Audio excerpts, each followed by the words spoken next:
Bismillahirrahmanirrahim.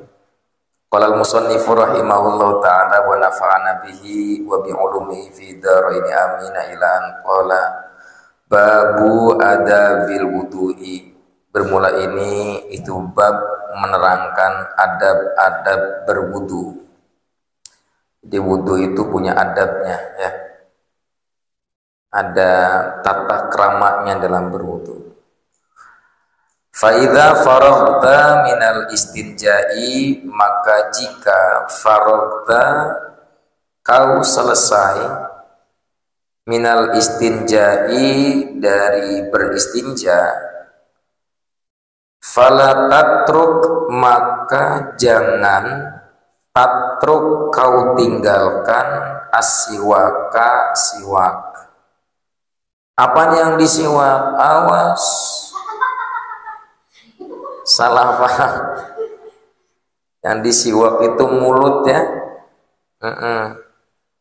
Jangan jalan belakang kamu yang disiwak.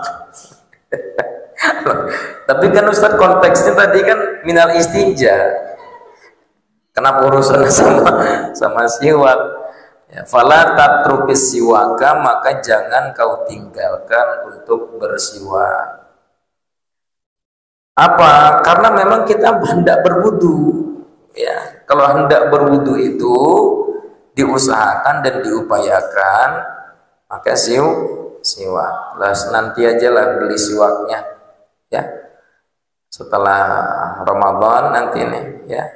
Kalian kan pulang ke rumah beli atau murah, beli satu pak juga murah. Beli satu pak itu paling ya kurang lebih harga 40-50 ribu.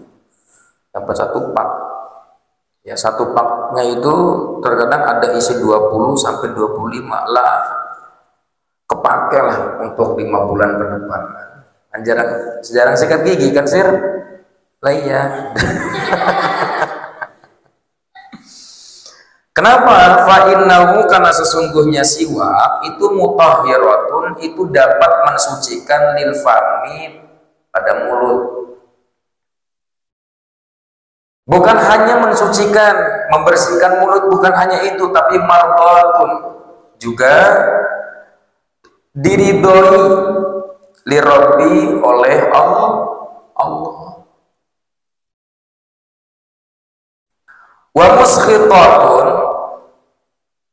dan dibenci li syaitani, oleh setan. Jadi di antara orang-orang yang tak mau siwakan itu berarti saudaranya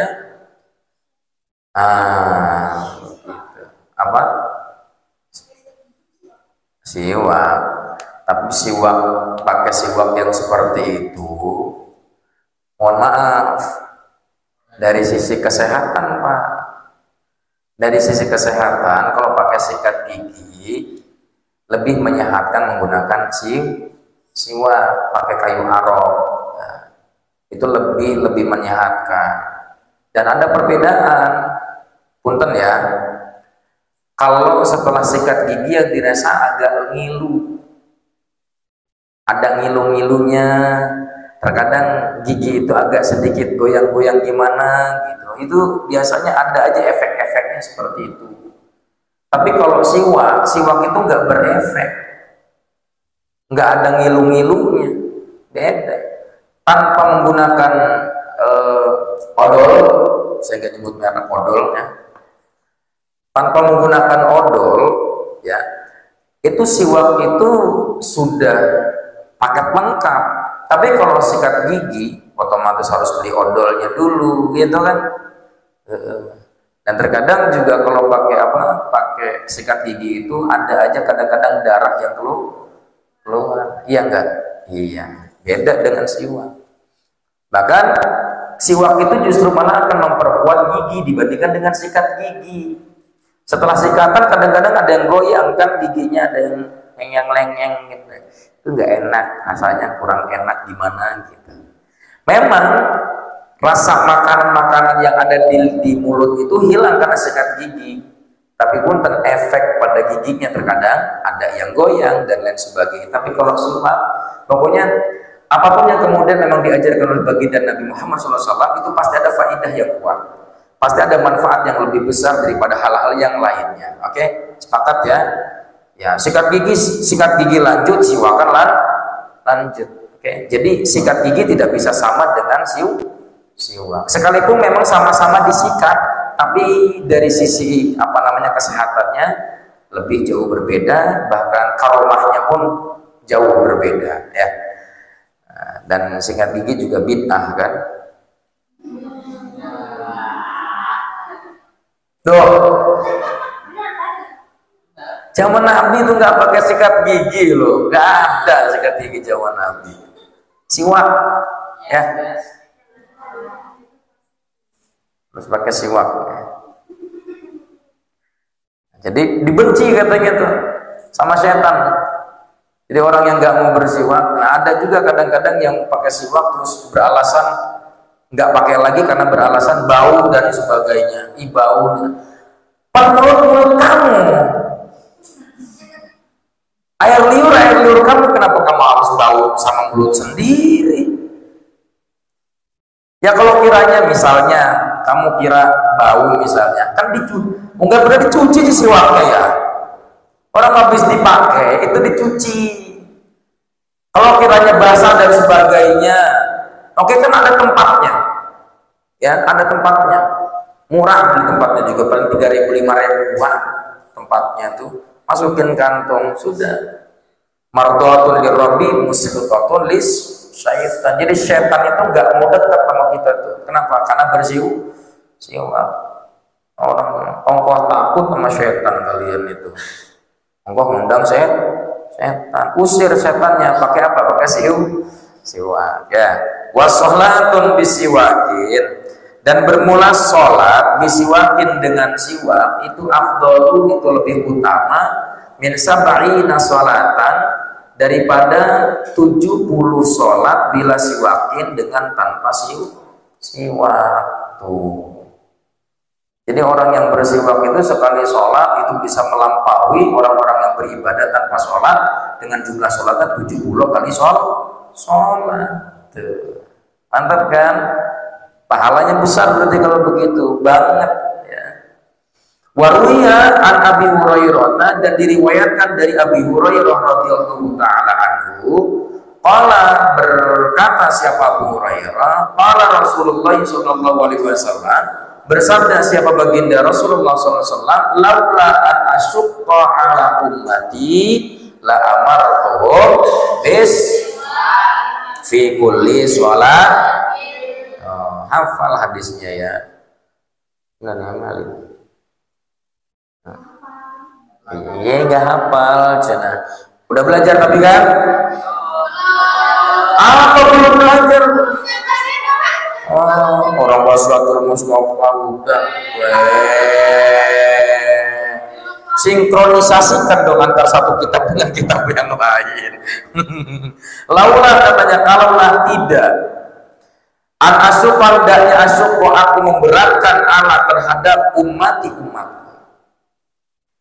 Laulah, kalaulah tidak hendaknya asyuqa memberatkan siapa aku ala ummati pada umatku, maka pasti amartu memerintahkan siapa aku pada mereka ummati bisiwaki dengan siwak fi kulli sholatin, di setiap sholat, artinya di setiap sebelum sholat, bukan ketika lagi sholatnya bersiwak ya. Jadi kalau tidak memberatkan kepada umatku, maka pasti aku akan apa? Pasti aku akan memerintahkan kepada mereka untuk bersiwak sebelum melaksanakan sholat, baik itu sholat fardu ataupun sholat sunnah. Begitupun Rasul sallallahu alaihi wasallam, dari baginda Nabi Muhammad sallallahu alaihi wasallam, umirtu, aku diperintahkan bisiwaki, untuk bersiwak. Sampai-sampai katanya, khasyitu, aku khawatir akan hendaknya yuktaba, diwajibkan apa bersiwak alainya terhadapku. Jadi pernah satu ketika Allah Subhanahu wa taala memerintahkan kepada baginda Nabi Muhammad SAW untuk bersiwak. Sampai-sampai aku mengkhawatirkan, khawatir ini siwak ini jadi diwajibkan untuk, kalau diwajibkan untuk khawatir nanti diwajibkan lagi untuk umatku. Jadi Nabi tahu kalau umatnya jarang sikat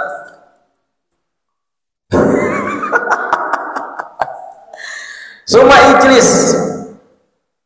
Nah, itu diantaranya adab wudhu itu pertama kali sebelum melaksanakan wudhu siwak. Summa kemudian ijlis, duduk. Siapa engkau lil wudhu'i, untuk berwudhu. Coba kita perhatikan kalau kalian berangkat atau main bertamasya, ya, kemana? Ke Masjid Al-Jabbar. Al-Jabbar Bandung tuh, Al-Jabbar. Itu di tempat wudhunya itu ada tempat duduk itu. Ya, ada tempat duduk. Nah, itu bukan kemudian pada akhirnya dibuat tempat duduk itu kamu bilang ini aneh-aneh aja. Bukan aneh. Jadi bikin masjid itu mau tidak mau, apalagi masjidnya adalah masjid provinsi, itu otomatis dirapatkan terlebih dahulu oleh para ulama. Jadi diambil pendapat-pendapat ulama yang pada akhirnya dibentuklah tempat duduk tuh. Jadi itu termasuk apa? Mustahab itu. Bagus, dianggap bagus. Masjid Al-Jabbar itu. Nah, kakek, bukan untuk kakek. Oh, jadi ngiranya ketika ada tempat duduk, ya, ada tempat duduk di tempat wudhu itu, oh, diperuntukkan untuk kakek-kakek, atau diperuntukkan untuk orang-orang apa disebutnya? Lansia itu. Bukan buat siapapun, sembarang buat orang-orang lansia, katanya bukan ya. Summa ijlis lil wudhu'i, kemudian duduk lil wudhu'i, untuk berwudhu. Sambil apa? Mustaqbilal qiblati, halnya sambil menghadap ke kiblat, ya. Di mana kiblat kita? Garut. Astagfirullah. Sahadap nanti. Ya, menghadap kiblat kita di Mekkatul Mukarramah. Allahumma ballighna Makkatul Mukarramah. Amin ya rabbal alamin. Ala mawdi'in murtafi'in, di atas tempat yang tinggi, ya. Nah, itu dikasih tempat duduk itu maksudnya tempat tinggi itu begitu. Apa tujuannya? Bukan tidak ada maksud dan bukan tidak ada sebab dibikin tempat duduk itu kaila yusibaka rosasu, kayak agar la tidak yusiba, mengenai terhadapmu arrosasu, cipratan, nah, cipratan cai, biar gak nyiprat, ya, dengan cipratan. Dan nanti bacalah Bismillahirrahmanirrahim, ya. Dilanjutkan dengan Rabbi a'udzu bika min hamazatis syayatini wa a'udzu bika rabbi an yahdurun. Diulang. Bismillahirrahmanirrahim. Rabbi a'udzu bika min hamazatis syayatini wa a'udzu bika rabbi an yahdurun. Setelah duduk baca yang tadi.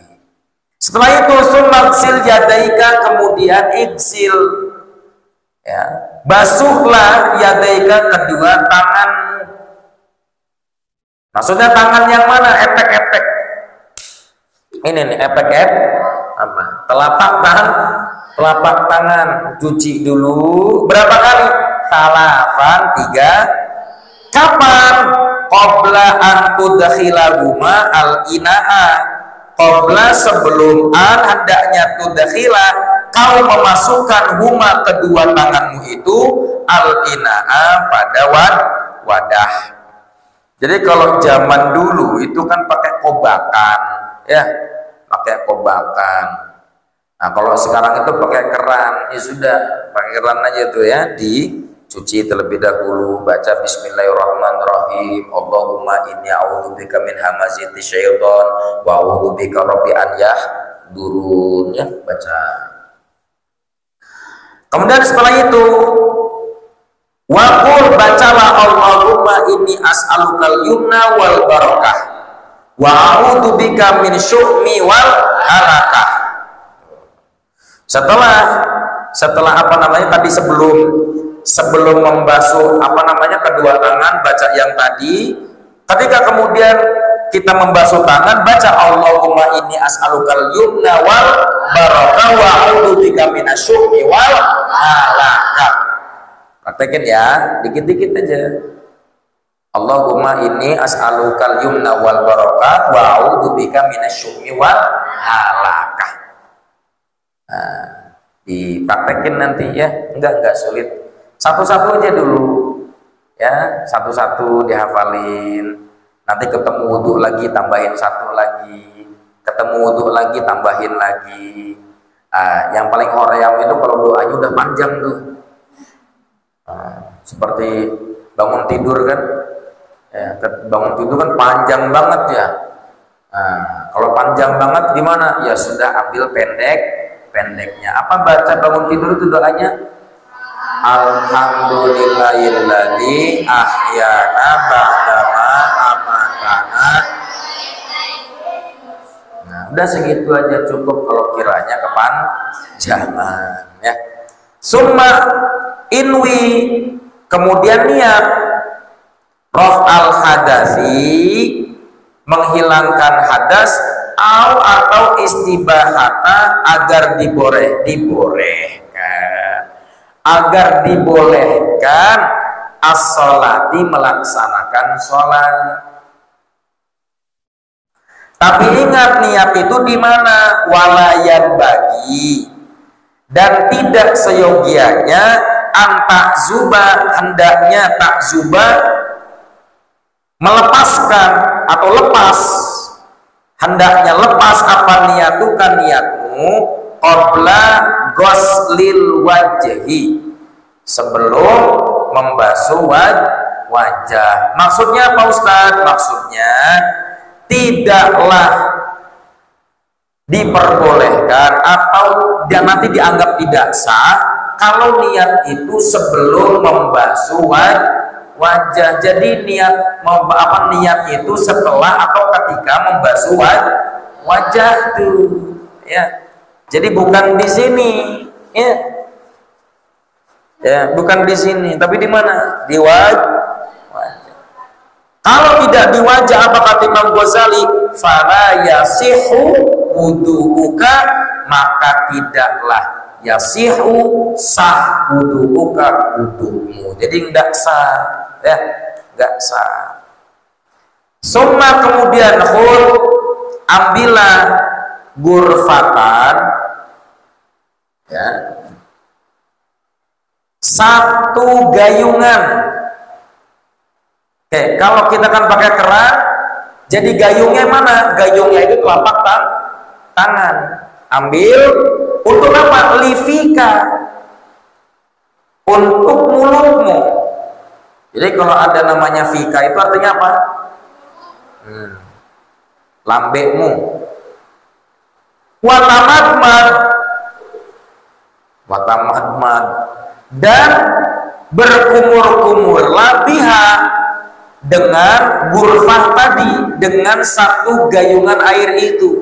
Berapa kali kumur-kumurnya? Talafan, 3 kali.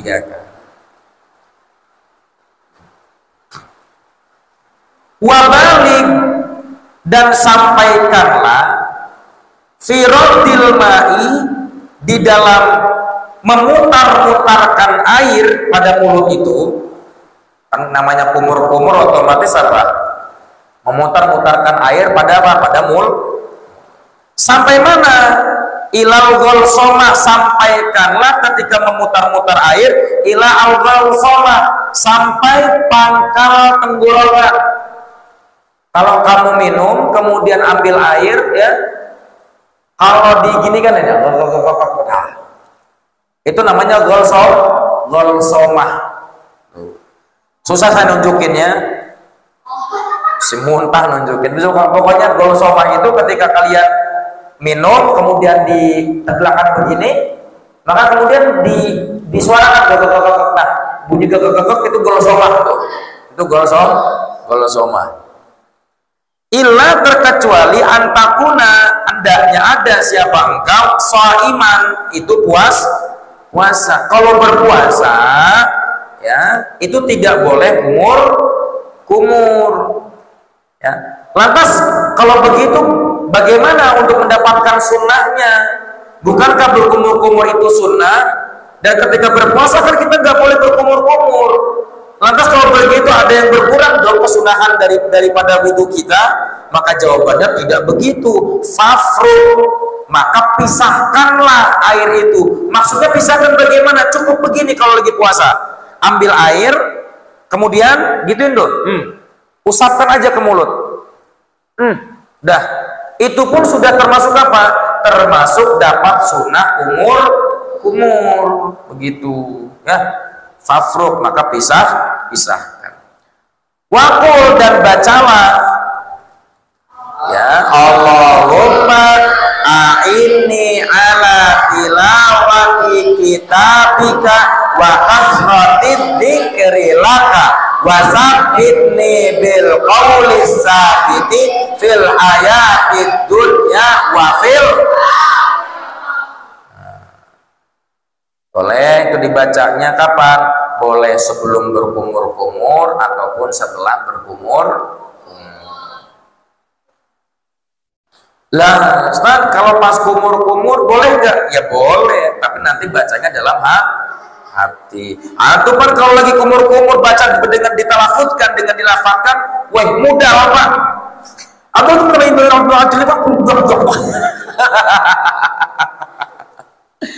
Summa, kemudian khud, ambillah gurfatan, satu gayungan air. Untuk apa?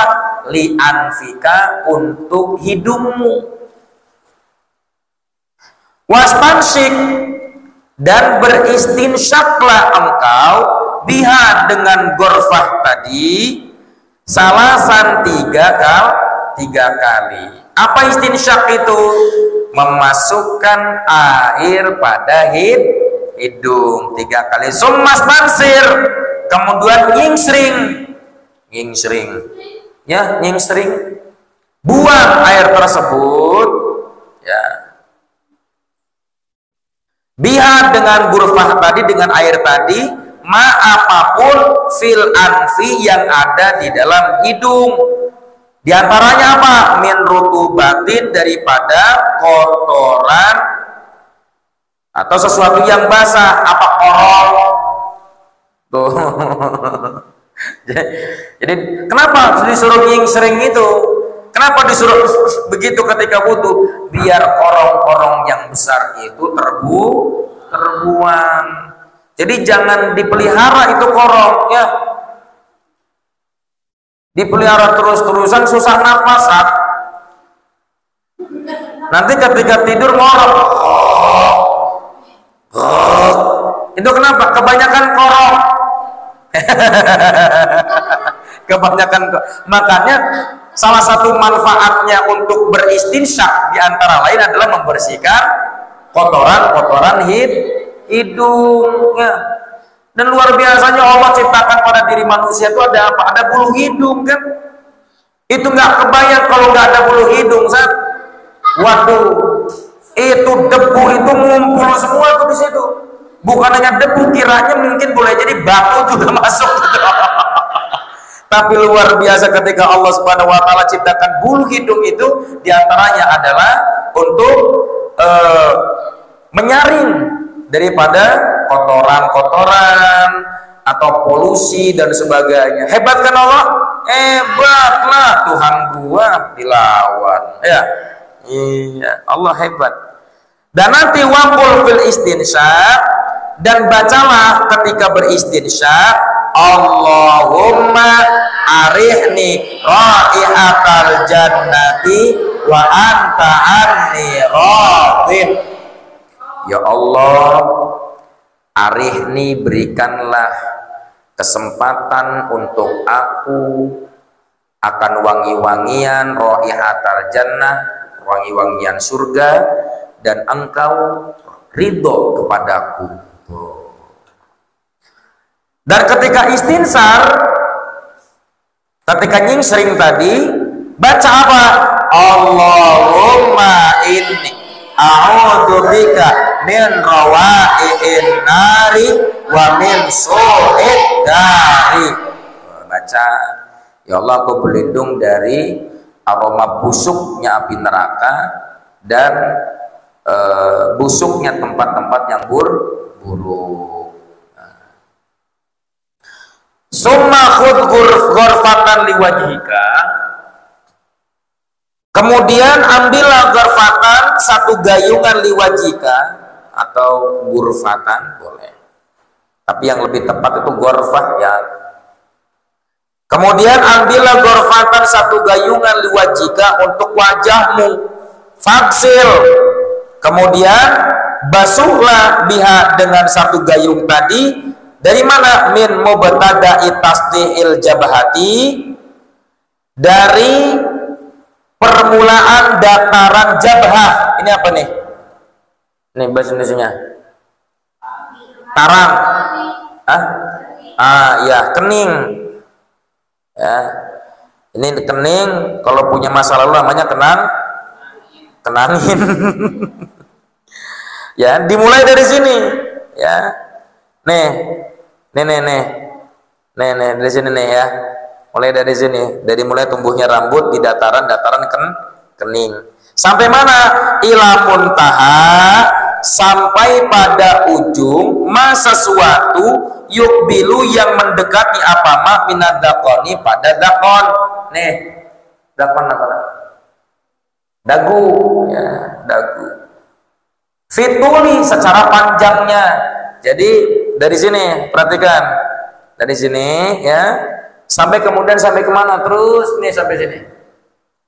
Ya, sesuatu yang mendekati dakon. Ya. Bukan di sampai sini, bukan, tapi sampai sini. Oke, dari mulai manabiti syari, dari mulai tumbuhnya rambut sampai kepada ini, bawah dagu. Jadi bukan sampai sini saja ya, di bawah gitu sedikit. Secara panjangnya. Wa minal udhuni, dan dari udhun telinga kanan ilal udhuni ke telinga kiri, fil arodi, lebarnya ya. Dari cepil, cepil ini nih apa namanya? Ini nih yang ya pokoknya itulah. Apa? Ya udah ini nih apa nggak tahu namanya nih. Ya ini sampai ini ya. Ini sampai ini secara lebarnya. Wa ausilil ma'a, dan sampaikanlah al-ma'a, air pada mana? Ila maudhi'it tahdhif, pada tempat tahdhif. Mana tahdhif itu? Batasan rambut dekat jidat. Nih sini ini, nah ini tahdhif. Ya, ini ke sini batasan rambut nih sampai kepada jidat sini. Nah, ini namanya tahdhif. Sampaikan tuh ya. Jangan sampai di sini doang. Sampaikan kepada tahdhifnya. Ini tahdhif namanya. Batasan-batasan rambut yang dekat pada jidat. Nah. Dan model tahdhif itu adalah bahwa yaitu sesuatu yang biasanya tak tadu, biasa siapa an-nisa'u, para wanita, tanhiyata, menarik asy'ari, rambut, anhu, darinya. Perempuan kalau nyisir kan gitu ya.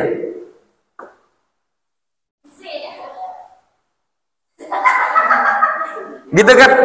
Iya kan? Gitu kan? Imam Ghazali pandai ini, tahu nih perempuan kalau nyisir kayak gimana gitu. Trik gitu. Nah itu terus kena tuh ya. Wa ma baina ra'sil uduni, yaitu sesuatu baina antara ra'si, ujung, al udun. Ini kan telinga nih, ujungnya nih. Nah, namanya masih mau diotah tahdhif. Ini telinga, ini oke? Namanya mau diotah tahdhif. Yaitu sesuatu baina antara ra'si, ujung telinga, ila zawiyatil jabin, sampai penghujung jabin. Jabin itu dahi itu ini ya. Nah sini, nah ini nih, saya ini namanya tahdif, jabin, dahi.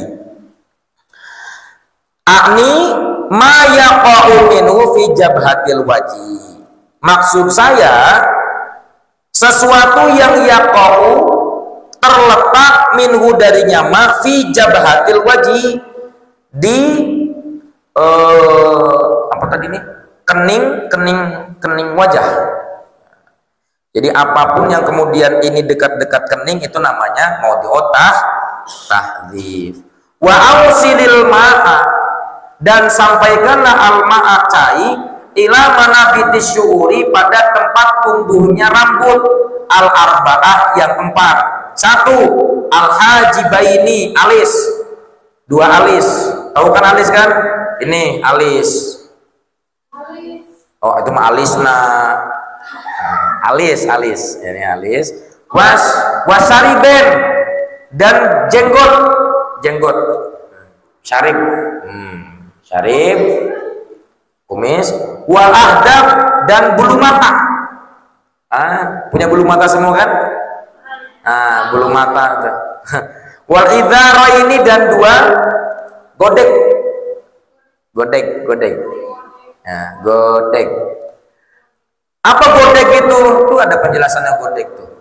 Wa huma ma yuwaziyani al-udhunaini. 2 godek itu adalah sesuatu rambut yang yuwaziyani, yang sejajar al-udhunaini, pada 2 telinga. Nah, yang punya godek gitu ya. Tuh. Kena tuh. Min mubtada'il lihyati, dari permulaan jenggot. Mana nih dari sini? Yang namanya godek itu dari sini permulaan jenggot ini nih. Rahang nih. Dari sini sampai mana? Sampai sini.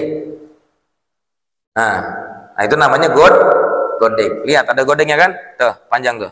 Nah, ini namanya godek. Gak ada, gak jenggotan soalnya teh. Ya, awas diperhatikan tadi ya. 4 rambut tadi apa saja? Alis, ahdab, kumis, godek. Dan juga wajib apa? Isal, menyampaikan al-ma'i, air, kemana? Ila mana binti sya'ri, pada tempat tumbuhnya asy'ari, rambut, minal lihyati, daripada jenggot. Jenggot yang mana? Al-khafifati, jenggot yang tipis. Dunal kasifati, bukan jenggot yang tebal.